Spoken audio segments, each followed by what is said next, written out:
It's rare that an episode of anime is so perfectly structured that you can't imagine its content being delivered in any other way, at least not while retaining the same level of impact. The Monogatari series is well known for not only its excellence in directing, but its focus on dialogue rather than action. Even knowing this, it's surprising that the standout episode of the series has nothing to do with the show's supernatural themes and takes place predominantly on a car ride. Despite sticking out slightly from other episodes and occurring in the middle of an arc about a character that doesn't appear in this episode, the Starry Sky episode of Bakemonogatari remains one of the most skillfully constructed and deeply touching episodes in the series and in anime as a whole. The episode begins with Araragi's girlfriend Senjougahara informing him that they will be going on a date together, their first date. She turns the phrase of asking him to go on a date a few times, almost as if deciding what sort of invitation would appeal the most to him rather than trying to find the words that most accurately convey her feelings. She ultimately lands on something more akin to a command. Araragi seems, and actually claims to be, somewhat scared by her demeanor. While it isn't exactly out of character per se, it does clash a little with her more harsh and serious nature. Despite this fear, he's clearly excited to go meet her at her home for this date, which she refuses to elaborate upon. His confusion truly sets in when, upon arriving, a quick succession of shots shows Senjougahara quickly leading him into a car her father is driving as they begin to drive away. This rapid-fire sequence of shots is the first of many that conveys one of the primary emotions in this episode: anxiety. Throughout the car ride, which takes up approximately half the episode, there are constant markers of Araragi's anxiety. Shots from his perspective trying to catch a glimpse of Senjougahara's father when she says something embarrassing, the constant whine of the car engine, the endless string of streetlights flashing as they pass by, cuts of Araragi testing the lock on the door handle. Though she plays dumb, Senjougahara is entirely aware of her boyfriend's anxiety, and what's more, she actually takes steps to amplify it, particularly by drawing his attention to the fact that her father is present and then subsequently placing him in awkward situations. She rubs his leg and whispers in his ear, tries to make him say embarrassing personal things, and even goes so far as to play dumb when Araragi calls her by her name. As they both normally use each other's last names when speaking to one another, Senjougahara takes advantage of the fact that she shares a last name with her father by directing all comments towards Senjougahara to her father and only answering Araragi when he uses her first name, Hitagi. Senjougahara is always known for her teasing nature, but this goes well beyond anything we've seen up to this point. And despite the teenager's liveliness, Mr. Senjougahara remains entirely silent for the duration of the car ride. We'll come back to this later, but for now the important thing to note is that all of Senjougahara's prodding seems to be with the focus of drawing Araragi's attention to the fact that her father is present. Their topics of conversation, which Senjougahara predominantly steers, are a bit random even for Monogatari. She opens the chat by directly asking Araragi if he loves her and pressing him when he hesitates due to the nerves of her father being right in front of them. He does eventually choke out that he loves her, but it takes a lot of prodding. She follows up by asking what he loves about her, but he's too caught up in the abruptness of the question to give any kind of response. When he turns the question back on her, however, she responds immediately with exactly what she loves about him. Before he can recollect himself, she abruptly jumps into talk of school, asking whether or not their recent study sessions have affected his exam scores. When he says that these sessions have helped, she enthusiastically offers to continue them on a daily basis. This is about as close as we get to a normal conversation in this episode, and as a result, it's the shortest. It ends when Senjougahara rather abruptly brings up her underclassman Kanbaru, a girl who she had gone to middle school with and seems to have an odd attachment to after she and Araragi intervened in a supernatural event that was plaguing the younger girl. When Araragi asks about some of Kanbaru's eccentricities, Senjougahara gets very defensive.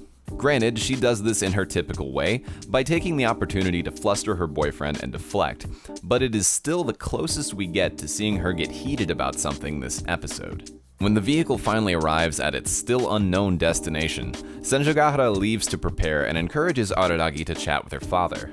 Based on everything we've seen so far, this should be the perfect setup for more anxiety gags. But then, everything flips. Senjougahara's father takes the initiative to speak for the first time in the episode and the only time in the series. And it's not a scolding, not a stern fatherly talk. It's a confession and sincere gratitude. He tells Araragi that he has been largely absent as a father, and the strange occurrences in his family have only deepened this divide. He doesn't know how to bridge that gap and knows that it's probably too late anyways. Yet despite that, his daughter is his joy, the thing that he takes the most pride in out of everything in his life, and he trusts her judgment. So despite all of Araragi's fumblings and all of the awkward conversations throughout the car ride, all he can see is that his daughter is happy. He has no skepticism of Araragi because his daughter doesn't, and that's good enough for him. This recontextualizes everything we've seen up to this point. The car ride wasn't an anxiety-fueled death trap for Araragi.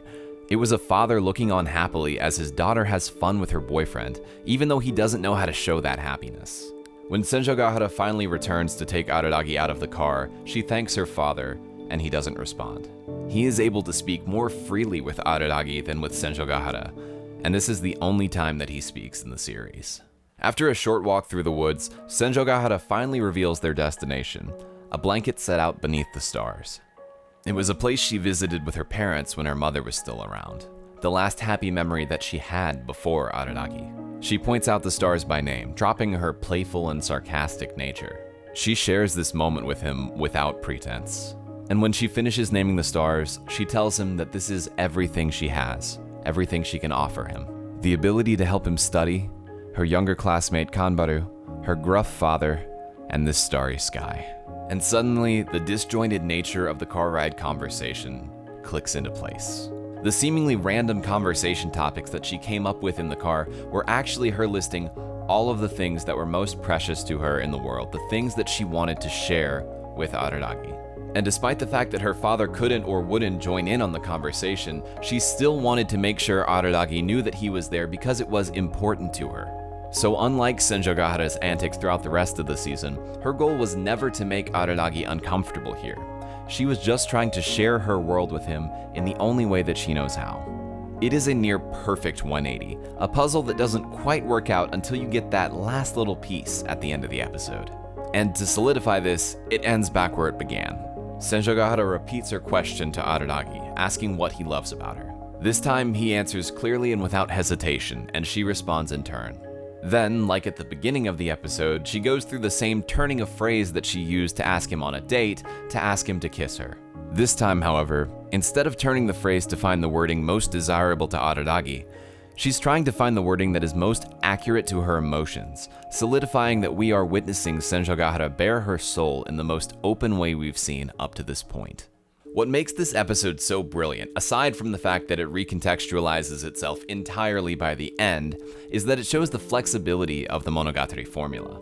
An average episode of Monogatari typically sees Araragi having seemingly meaningless conversations with his friends, and often accidentally coming to a conclusion that's relevant to the plot. We should expect this, as it's what happens almost without fail every episode. And yet, for the first full 2/3 of the runtime, the audience is duped into thinking that this is just an episode filled with Senjougahara messing with Araragi for no reason. The subtle shifts, beginning with Senjougahara's father speaking to Araragi, pull off a slow and complete subversion not just of the episode, but of Senjougahara's entire character up to this point.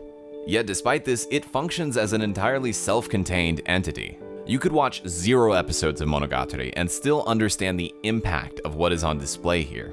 It is anime writing at its best, coupled with excellent directorial decisions that highlight the shift in atmosphere from anxiety to comfort and trust. But I want to know what you think. What is the best written single episode of anime? Drop a comment down below and let me know what you're thinking. If you enjoyed this video, please subscribe and give it a like. And until next time, I've been Spoons, and thank you for watching.